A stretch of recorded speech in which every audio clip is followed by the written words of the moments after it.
청취자 여러분 안녕하십니까. 수도권 투데이의 장원석입니다. 문재인 정부가 공공부문 비정규직을 모두 정규직으로 바꾸겠다는 원칙을 세운 이후에 공공기관은 물론 민간 기업도 정부 정책에 보조를 맞추는 분위기입니다. 특히 SK 브로드밴드가 하청업체 직원을 정규직으로 전환하겠다는 새로운 시도가 눈에 띕니다. 새 정부 들어서 민간 기업으로는 첫 번째 사례인데요. 잠시 뒤 투데이 포커스에서는 SK 브로드밴드 비정규직 지부장과 인터뷰해보겠습니다.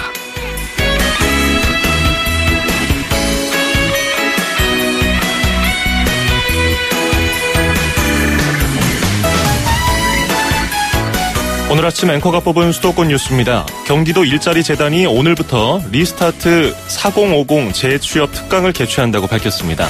중장년층 재취업을 위한 특강인데요.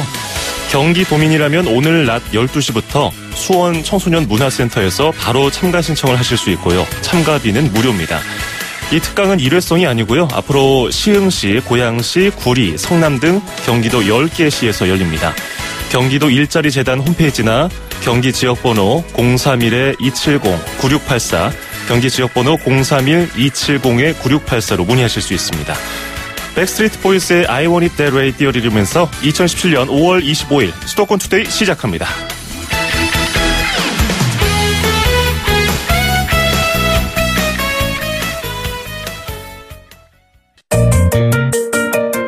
음악과 수도권 뉴스가 한방에 수도권 전문 방송 수도권 투데이.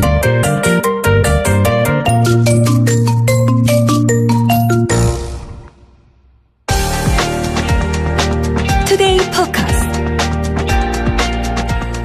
정부의 일자리 정책에 민간 기업들까지 발맞추고 있습니다. 비정규직 노동자들이 그토록 바라던 정규직화, 새로운 정권이 들어선 지 2주도 안 돼서 시행되고 있습니다. 대기업 하청을 담당하는 기업에서 일하는 직원들은 대부분 정규직이라는 것이 다른 세상 이야기였는데요. 유니폼에는 A사라는 이름을 달고 있지만 회사 입장에서는 자기 식구 취급을 하지 않은 경우가 많았습니다. 하지만 SK 브로드밴드가 업계 최초로 하청업체 설치기사 등을 정규직으로 전환하겠다고 밝혔습니다. 앞으로 다른 민간 기업에도 영향을 미칠까 주목되고 있는데요. 이혜조 SK 브로드밴드 비정규직 지부장과 이야기해보겠습니다. 지부장님 안녕하세요.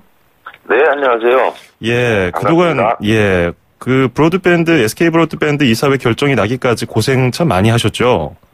예, 아무래도 고생했죠. 사측에 직접 고용 요구를 한 지는 얼마나 됐습니까? 저희가 2014년도에 노동조합을 처음 만들고요. 예. 그때서부터 꾸준히 요구하고 있었습니다. 예. 그동안 노사 대화가 자주 있었습니까?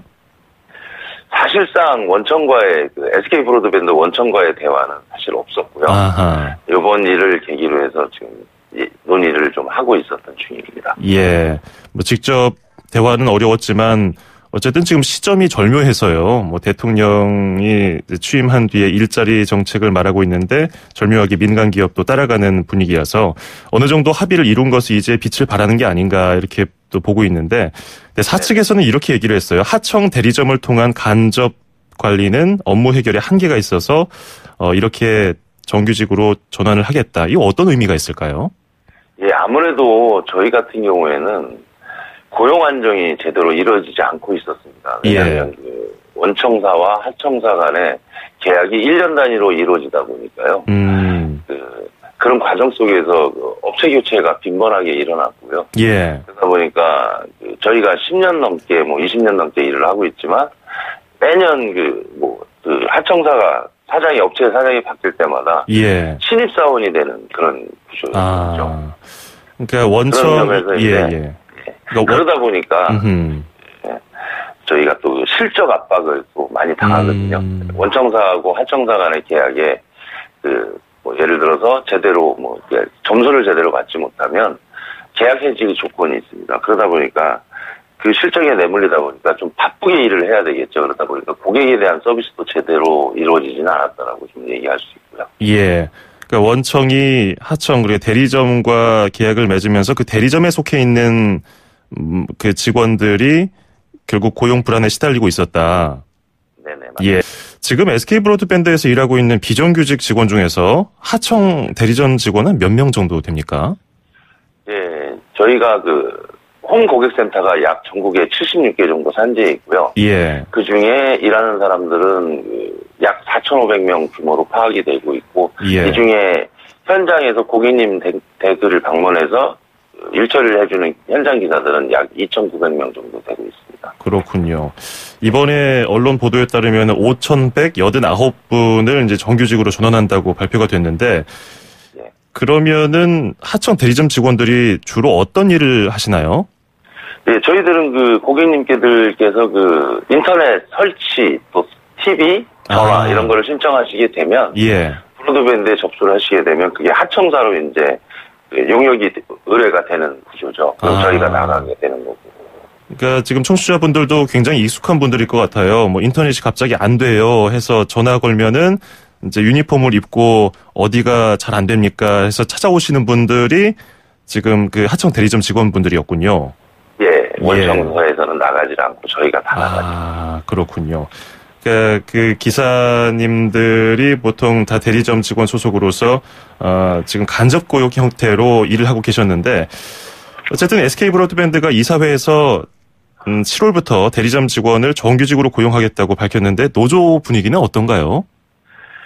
찬성하는 목소리도 있고 반대하는 목소리도 있고 좀 다양하게 나타나고 있고요. 예, 반대는 왜 그런가요? 반대되는 입장에서는 예. 또 그런 우려가 있는 거죠. 왜냐하면 무늬만 정규직이 되는 거 아니냐. 예. 근로조건이나 뭐 기타 등등 해서 여러 가지 재반될 사항들이 제대로 이루어지지 않는다라면 또 그런 선례들이 좀 많았거든요. 예. 되려 뭐 근무 조건이 안 좋아지는 경우가 좀 많았거든요. 그러다 보니까 그런 우려의 목소리가 많고 있습니다. 많이 나오고 있습니다. 뭐 근로 조건과 관련해서 사측과 충분한 협의를 거쳐야 될 텐데, 일단 그 전에 지금까지 직접 고용을 꾸준히 요청하시면서 하청업체 근로자들의 작업 환경이나 처우 같은 것은 뭐 그 고용 불안 말고 다른 좀 불합리한 것들이 많았습니까? 아까도 말씀드렸듯이 가장 중요한 게 저희가 그 과도한 지표와 실적 압박에 지금 시달리고 있죠. 그러다 보고 또 거기에 그 좀 상당히 부족한 임금을 받고 있다 보니까 장시간 노동에 일단 시달렸고요. 예. 예. 그로 인해서 또 안 좋은 게 좀 많았죠. 그러다 보니까 작년 9월 같은 경우에는 저희가 저희 동료 중에 한 명이 비 오는 날 전봇대에 올라가서 작업하다 떨어져서 사망하는 사건도 좀 있었고요. 예. 그런 일이 좀 비일비재하게 좀 많이 일어났고요. 또 며칠 전 같은 경우에는 참 이게 좀 심각한 얘기인데 고객님 댁에 방문했다가 강아지한테 물려가지고 이제 좀 커다란 개겠죠. 예. 좀 허벅지에 심각하게 좀 상해를 또 입는 그런 일도 좀 있고요. 저희들 근무 환경이 좀 안 좋습니다. 아니 그런 뭐 상해를 당하면은 원청이라든지 대리점에서 어떤 산재라든지 그런 보상이 안 나옵니까? 일단은 고객님들이 클레임 뭐 이런 거를 좀 심하게 제기할 경우에는 예. 아무래도 하청사다 보니까 그런 거에 적극 대응을 못 합니다. 그러다 보니까 현장 기사들은 제대로 된 치료는 받겠지만 재발 방지 뭐 이런 게 전혀 안 이루어지고 있거든요. 예. 또 하청사들은 산재 요율이 오른다 해서 제대로 산재 처리도 안 해주고 있고요. 서로 그런 일이 좀 많습니다. 눈치를 많이 보는 상황이네요. 예, 그렇죠. 예. 눈치를 좀 많이 봅니다. 하하. 그럼 몇 시간 정도 일을 하십니까? 보통 어느 정도 임금 수준을 좀 받으려고 하다 보면 예. 근무 시간을 뭐 저녁에 늦게 7시, 8시까지 일하고 아하. 또 때에 따라서 이제 요즘엔 맞벌이가 많다 보니까 좀 심한 경우에는 뭐 9시, 10시에도 방문해서 처리도 해드리는 경우가 좀 비일비재합니다. 집이 비어있는 상태에서는 AS라든지 처리를 못하니까 이제 네, 그렇죠. 고객들이 퇴근을 한 다음에 작업을 하다 보니까 그렇게 늦은 시간까지 일을 하시는군요. 예, 아무래도 그렇죠. 예. 참, 이거 실적 때문에 이렇게 힘들게 일을 하고 계셨는데, 어쨌든, 뭐, 방법이라든지, 내용은 좀 더 손을 봐야겠다는 노조에서 말씀도 하시지 않습니까? 예, 제시한 방안은 뭐 자회사를 만들어서 그 자회사를 정규직으로 채용하겠다는 건데, 예. 완전한 직접 고용이라고 보기엔 좀 어려워서 다른 문제가 생기지 않겠느냐 이런 우려의 목소리도 나오고 있거든요. 예, 그렇죠. 저희 중에 그 가장 우려하는 부분이 그 부분입니다. 자회사로 직접 고용을 해서 고용 안정은 이뤄냈지만, 무늬만 정규직이 되는 건 안 된다. 왜 그러냐면, 이제 안 좋은 사례들이 상당히 많았거든요. 모회사 같은 경우에는 자회사를 만들어서 직접 고용을 했지만, 과도한 영업 배당이라든가 실적이라든가 이런 걸 요구를 해서 그 회사의 직원들이 실제로 이직률이 좀 상당히 높은 그런 모습을 보이고 있거든요. 그래서 저희 내부에서도 그런 식의 정규직은 정규직이 아니지 않냐라는 목소리가 좀 가장 큽니다. 그리고 정규직이 됐지만 근로조건은 예전과 똑같을 수도 있으니까 그거에 따른 걱정의 목소리가 좀 가장 많이 나오고 있습니다. 저도 좀 많이 걱정하고 있다. 그런 부분은. 그래서 이제 사측과 대화를 자주 하면서 논의를 해나가야 될 텐데 사측에서는 구체적인 논의 계획 같은 것을 얘기하고 있나요? 일정 부분 논의를 하고 있는데 저희가 생각하는 거랑은 좀 많이 차이가 나고요. 그래서 이견이 좀 있던 중에 좀 지금 중단돼 있습니다. 대화는. 조만간 다시 이루어지겠죠. 어떤 내용들이 중점적으로 다뤄져야 할까요? 일단 가장 큰 게 쉽게 얘기해서 이제 이런 게 있습니다. 예를 들어서 공휴일 날 다들 다들 쉬잖아요. 근데 저희는 그거를 연차로 대체해서 쉬고 있어요. 그런 거는 진정한 의미의 정규직이 아니잖아요. 예를 들어서 연차가 1년에 1년 다니면 15개 정도 생기는데 그 연차를 달력에 있는 빨간 글씨는 저희는 다 해당이 안 되는 거죠. 9개, 1년에 9개다 그러면 9개는 그걸로 다 없어지는 거고 연차 대체를 해서 없어지고 그에 따라서 저희는 삐끗해봐야 여름 휴가 한 3, 4일 정도 다녀오면 그냥 그걸로 끝인 거죠. 그런 거는 아시겠지만 진정한 의미의 되게 안 좋은 상황인 거죠. 저희한테는. 지금 현재 하청사들은 비용의 문제, 기타 등등을 들어서 그건 절대로 안 된다라고 얘기하고 있습니다. 그래서 이제 정규직으로 채용이 되면서 그런 전반적인 근로조건, 임금 구조, 처우 개선 같은 것이 나아질 것을 기대하고서 정규직으로 되는 것인데 그 부분에 대해서는 맞습니다. 아직 더 진보된 논의는 아직 안 됐다는 말씀이시군요. 아직 정해진 거는 없습니다. 그렇군요. 알겠습니다. 앞으로 어떤 상황으로 흘러갈지 많은 분들이 관심을 갖고 있으니까요. 또 저희가 또 나중에 어떤 상황이 되면은 연결 또 해서 인터뷰 요청 드리겠습니다. 오늘 말씀 고맙습니다. 감사합니다. 네, 지금까지 이혜조 SK브로드밴드 비정규직 지부장이었습니다. 수도권에서 일어나는 모든 소식을 함께합니다. 수도권 투데이. 길에서 보고 듣는 세상. 뉴스에서 접한 궁금한 점들. 운전하면서 겪는 희로애락. 생활 속 이야기를 풀어주세요. 세상 사는 이야기 함께 나눠보는 운수대통 만사형통 통통 메시지.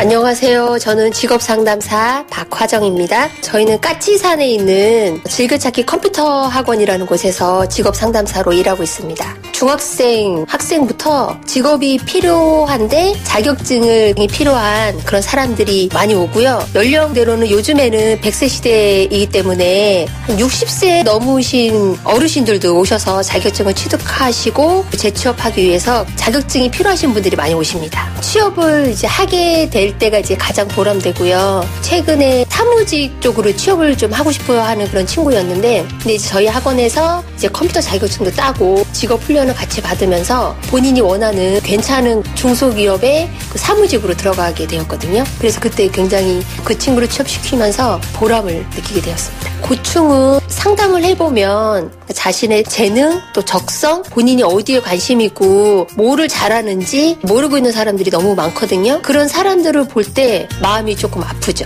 직업을 오랫동안 그리고 재미있게 잘하기 위해서는 자기가 무엇을 잘하고 어디에 관심이 있는지 자기 자신을 잘 들여다보고 자기의 재능에 맞게 일을 선택할 수 있을 때 가장 큰 에너지가 나거든요. 자기 자신을 잘 아는 게 제일 중요하고 좋은 것 같아요. 요즘에는 전자상 거래하는 일이 굉장히 많이 뜨고 있고 일자리도 많아지고 있고 그래서 저는 인터넷 쇼핑몰 그런 수업이라는 과정이 있어요. 전자상 거래할 수 있는 그 아이템이 있다면 홈페이지를 만들고 그 물건도 이렇게 등록하면서 일자리도 많고 창업도 많이 할 수 있는 핫한 자격증이고 그렇다고 얘기할 수 있겠어요. 많은 사람들이 자기 자신을 조금 들여다볼 수 있었으면 좀 참 좋겠어요. 어디에 관심이 있는지 뭘 할 때 행복한지 그런 걸 꼭 유심하게 살펴보고 자신의 재능과 적성에 따라서 직업을 선택하고 행복하게 일하고 그리고 가족들과도 행복하게 지낼 수 있는 그렇게 사람들이 살았으면 참 좋겠습니다.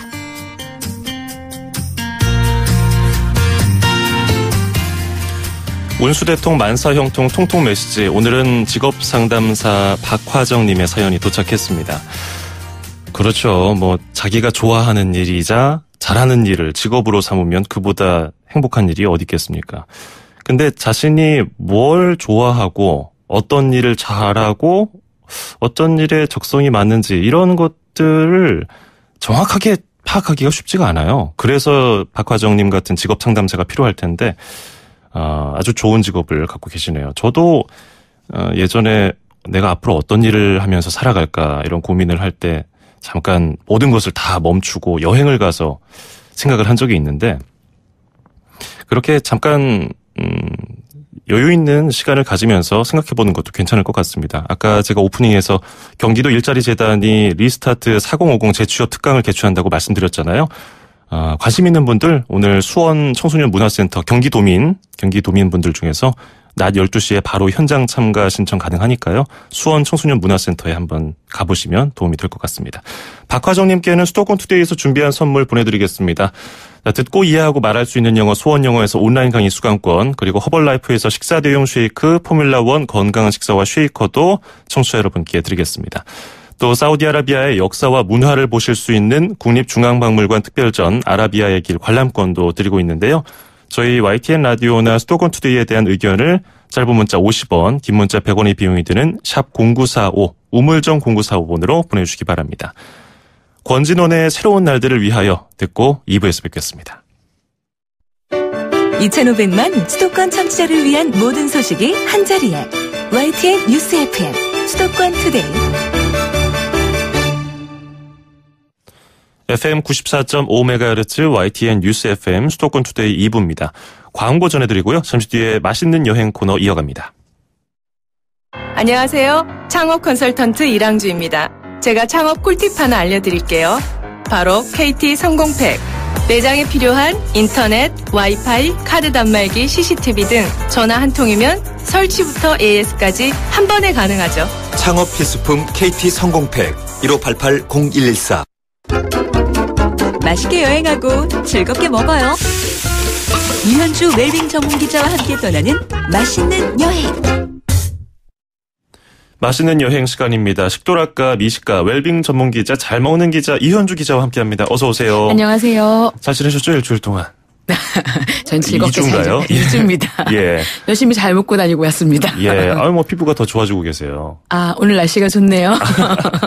자, 오늘은 어디로 가볼까요? 푸르른 여름이 다가오는 요즘이죠. 예. 이맘때 물 없이 여름의 파도가 일렁이는 곳, 더불어서 구수한 자연의 향기를 마주할 수 있는 곳, 전라북도 고창에 위치한 청보리밭으로 안내하겠습니다. 고창 청보리밭. 가보셨나요? 저는 사진으로만 봤습니다. 항상 그 푸른 청보리가 어떤 모습일까 그냥 멀리서 사진으로 찍어만 봤는데 실제로 가면 또 어떨지 지금도 상상을 해봐야겠네요.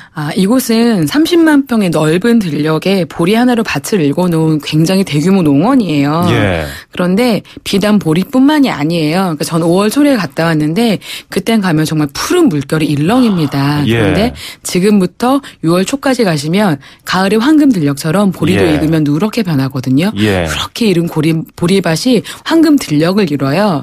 이게 지나고 나면 또 이곳은 계절마다 좋은 게 여름이 되면 또 해바라기 밭이 펼쳐져요. 그리고 가을이 되면 하얗게 뿌려진 메밀꽃밭이 펼쳐지는데 네. 이 메밀꽃밭은 얼마 전 인기리에 끝난 모 드라마에 등장을 해서 굉장히 사랑을 받았던 곳이기도 합니다. 예. 그래서 저 이번에 가봤더니 그 남자 주인공이었던 공유 씨하고 김고은 씨의 그림이 그려진 포토스팟도 생겼더라고요. 예. 거기 가면은 그런 주인공이 된 느낌을 받을 수가 있나요? 일단 이곳에 가시면 그냥 딱 주차장에 차를 하시면 네. 구릉에 펼쳐진 밭을 보기만 해도 그냥 좋아요. 아무것도 안 해도 좋은데 예. 이 보리밭 사이길로 걸어 다닐 수 있게 이렇게 길이 나여 있어요. 그냥 이곳에서는 천천히 걷기만 하셔도 돼요. 바람이 살랑살랑 일렁이다가 보리밭에 내려앉으면 보리와 함께 춤을 추는데 그 모습을 보고 있으면 그냥 마냥 미소가 배시시 피어나오고요. 그리고 보리가 익어가면서 특유의 구수한 향을 내뿜어요. 아, 냄새 향도 좋아요. 네, 향이 구수한 향인데 그걸 받으면 뭔가에 되게 여유를 선사받는 기분이 좀 들고요. 그리고 찬찬히 걷다 보면 저수지길로 이어지기도 하고 사이사이에 이렇게 사진을 찍을 수 있는 정자라든가 스팟들이 있어요. 네. 그래서 잠깐씩 쉬어서 그냥 바라보고 있으시면 되게 여유로운 힐링을 하실 수가 있는 공간입니다. 그리고 정말 딱 지금이 아니더라도 초봄에 약간 봄에는 푸른밭이었다면 지금 가시면 일렁이는 들녘의 보리밭을 그리고 조금 더 더워진 여름에는 해바라기를 겨울에는 메밀을 볼 수 있으니까 어느 계절에 가더라도 약간 그 계절의 색감을 볼 수 있는 곳이어서 지금부터 그냥 가을까지 기회 되실 때마다 다녀오시면 좋을 것 같아요. 네, 전라북도 고창. 유채꽃을 많이 상상하잖아요. 봄이 되면은. 근데 네. 이 청보리밭은 은은한 그런 맛이 있네요. 그러니까 딱 보리밭을 보고 나면 그 느낌이 들어요. 봄에 예쁜 게 꽃만은 아니구나. 이 푸르른 실록이 이렇게 아름다울 수 있구나도 있고요. 네. 그리고 이 성보리밭에도 좀 초봄에 가시면 보리밭 앞쪽에 노란색 유채꽃밭이 펼쳐져요. 그래서 노란 꽃밭 너머로 그 위에 그 푸른색의 보리밭이 약간 이중주가 보여서 네. 그걸 보는 즐거움도 굉장히 좋습니다. 종합 선물 세트네요. 네. 촬영지로도 그래서 유명한 것 같아요. 많은 드라마랑 배경이 됐더라고요. 예. 그래서 많은 분들이 가시면 약간 영상도 요새 많이 찍으세요. 약간 주인공이 된 것처럼 영화 속. 예. 그것도 해보시면 좋을 것 같아요. 예. 자, 교통편은 어떻습니까? 전북 고창까지 가기에. 서울에서 하면 3시간 반 정도 걸리고요. 예. 그 대중교통으로 이용할 땐 그런데 버스를 타시면 고창이 기차역이 없어요. 그래서 고속터미널까지 가신 다음에 거기에서 무장행 버스를 다시 타셔야 되는데 무장에서 다시 또 선산행 버스를 타셔야 돼요. 그래서 추천드리는 거는 고창에서 그냥 바로 택시를 타시면 30분 정도 걸리는데 비용이 많이 나와요. 무장행 버스를 타신 다음에 여기에서 무장에서 택시를 타시면 한 10분 정도 걸리고 10,000원 정도 되거든요. 네. 그거 이용하시는 거 추천드립니다. 그렇군요. 네. 날씨가 좋아야 사진 찍기도 좋고 돌아다니기 좋을 것 같은데 그렇죠. 주변에 어떻습니까? 즐길 거리도 많은가요? 푸른 날 가시면 일단 좋고요. 네. 근데 푸른 날 가실 때 꼭 반드시 들고 가셔야 되는 게 선글라스와 양산을 좀 챙겨가시면 좋아요. 왜냐하면 푸르르게 펼쳐져 있어서 눈에 거칠 데 없어갖고 중간에 네. 걷다 오면 그늘이 없어가지고 너무 더운 날은 약간 준비하시면 좋고요. 그리고 이곳에서 멀지 않은 곳에 90호 해수욕장이 있어요. 예. 그 정말 서해 바다 너른 갯벌이잖아요. 너른 갯벌과 바다가 펼쳐지는 곳인데 이곳에 가시면 추천드리는 거니까 낮에는 청보리밭 보시고요. 저녁쯤 가셔가지고 그 서해 하면 또 갯벌하면 조개 아닙니까? 원래 그렇죠. 봄조개 가을낙지처럼 조개구이 두시면서 해질녘의 바다를 보시면 90호 일몰이 굉장히 멋있어요. 네. 검은 바다와 그다음에 파란 하늘 사이에 그 대기 중에 떠있는 붉은 빛들이 펼쳐내는 삼중주가 굉장히 아름답기 때문에 푸른 바다 보신 다음에 붉은 일몰 보시면서 맛있는 조개구이 드시면 좋을 것 같습니다. 네. 제가 변산반도 국립공원은 몇 번 갔었는데 네. 조금만 더 내려가면 되는데 거기를 왜 못 가봤는지 아쉽기도 하네요. 그리고 지금 내려가시면 그 네. 갯벌 따라서 갯벌 체험 가능한 곳이 되게 많아요. 조금 전까지만 해도 추워서 못 들어갔잖아요. 그래서 네. 갯벌 체험 가능한 곳도 있고 정말 호미만 서서 파면 동죽이나 바지락들이 나오니까 야. 한번 맛있는 조개 채취해 보시기 바랍니다. 아이들 데려가도 참 좋아할 것 같은데 네. 거기서 좀 먹을 만한 음식은 뭐가 있을까요? 일단 그 해수욕장 쪽에 가시면 지금 조개가 굉장히 많아요. 그 조개의 꽃이 백합이잖아요. 네. 백합구이라든가 백합 칼국수가 있고 다양한 조개구이를 드실 수가 있고 그다음에 주꾸미도 지금 철이어서 알이 꽉 찬 주꾸미도 드실 수가 있고요. 그리고 아까 말씀드린 그 청보리밭에서는 그쪽에서 운영하는 식당이 있는데 그 보리싹을 틔워서 새싹 보리밥을 넣은 보리밥 보리밥을 구수하게 드실 수가 있고요. 네. 보리가루를 넣어서 부쳐낸 해물파전이 있는데 전 이게 그렇게 맛있더라고요. 보리가루를 넣어서 만든. 네, 보리가루를 넣어서 만든 보리 해물파전이 있어요. 네. 그것도 드시고 이곳이 가을이면 메밀도 재배한다 그랬잖아요. 그래서 예. 메밀국수도 굉장히 맛있어요. 메밀묵이랑 시원하게 그래요. 메밀 냉국수 드셔도 좋겠습니다. 보리가루는 어떤 맛인가요? 고소함이 더해지나요? 약간 푸근한 향이 더 있어요. 예. 고소하게. 그리고 저는 얼마 전까지 이곳에 축제를 해서 축제 현장에서 보리커피를 마셔봤는데 커피까지? 보리가루를 여기서 파는데 커피랑 보리가루를 7대3으로 넣어서 먹으면 자극적이지 않고 더 순하게 커피를 경험하실 수 있어요. 그래서 예. 약간 그런 것도 준비해 오셔가지고 맛보시면 아 보리향이 이렇게 좋았구나라고 예. 깨닫게 되실 겁니다. 그거 참 궁금해지네요. 네. 자, 궁금하신 분들은 전북 고창 청보리밭에 한번 다녀오시죠. 오늘 말씀은 고맙습니다. 고맙습니다. 네, 지금까지 이현주 기자였습니다.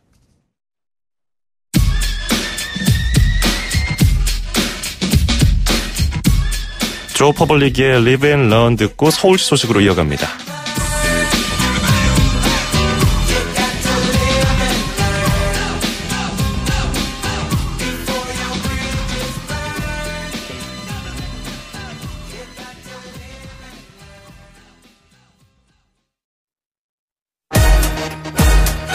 출입처 기자들의 수첩을 살짝. 가장 빠른 수도권 소식을 전해드립니다. 여기는 출입처입니다. 출입처로 가보는 시간, 오늘은 서울시청으로 가보겠습니다. YTN 신웅진 기자와 함께합니다. 안녕하세요. 네, 서울시청에 나와 있습니다. 네, 지난해 19살 정비업체 직원이 지하철 스크린도어를 고치다가 숨진 지 1년이 되는데요. 구의역 사고. 당시 서울 메트로가 사고가 다시 발생하지 않도록 하겠다면서 대책을 내놨었는데 지금 어떻게 진행되고 있습니까? 네, 지난해 이 구의역 사고가 일어나면서 이제 서울시는 스크린도어와 열차 사이에 이 승객이 끼는 걸 막는 장애물 검지 센서를 이 적외선 방식에서 레이저 스캐너 방식으로 바꾸겠다고 밝혔습니다. 예. 이 레이저 센서 방식이 상대적으로 이 장애율이 낮고 선로 쪽에 있는 이 승강장에서 안전하게 점검과 유지 보수를 할 수 있기 때문인데요. 이 지하철 1호선에서 4호선까지 121개 역사의 센서는 오는 11월까지 레이저 방식으로 교체할 예정이고요. 5호선부터 8호선과 그리고 9호선 이 181개 역에서도 내년까지 추진할 계획입니다. 이와 함께 2호선 구형 전동차를 신형 전동차로 바꾸는 작업도 추진이 되는데요. 내년 하반기까지 신형 전동차 200량이 도입이 됩니다.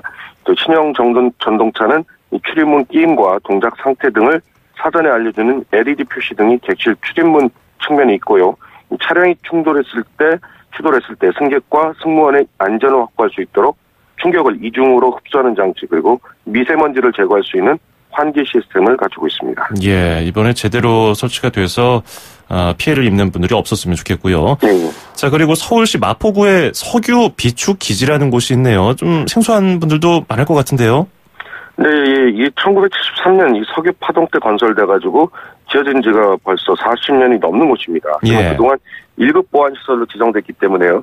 시민들의 접근과 이용이 통제돼서 아시는 분들이 별로 없습니다. 이 석유를 6만 9천여 리터를 저장했다는 기록도 있는데요. 지난 2000년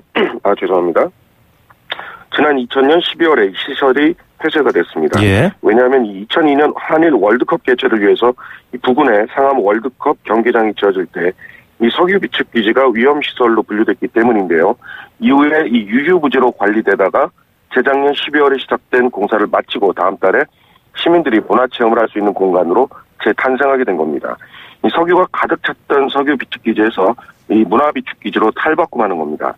또 기존에 있던 이 유류 저장 탱크 5개는 공연장과 전시장, 다목적 문화 공간으로 바뀌고 새로 짓는 탱크 1개는 정보 교류 센터로 사용됩니다. 이 문화 비축 기지 건축물의 모든 냉난방 시설은요, 전기를 쓰지 않고 100% 지열을 활용해서 운영하도록 설계가 됐는데요.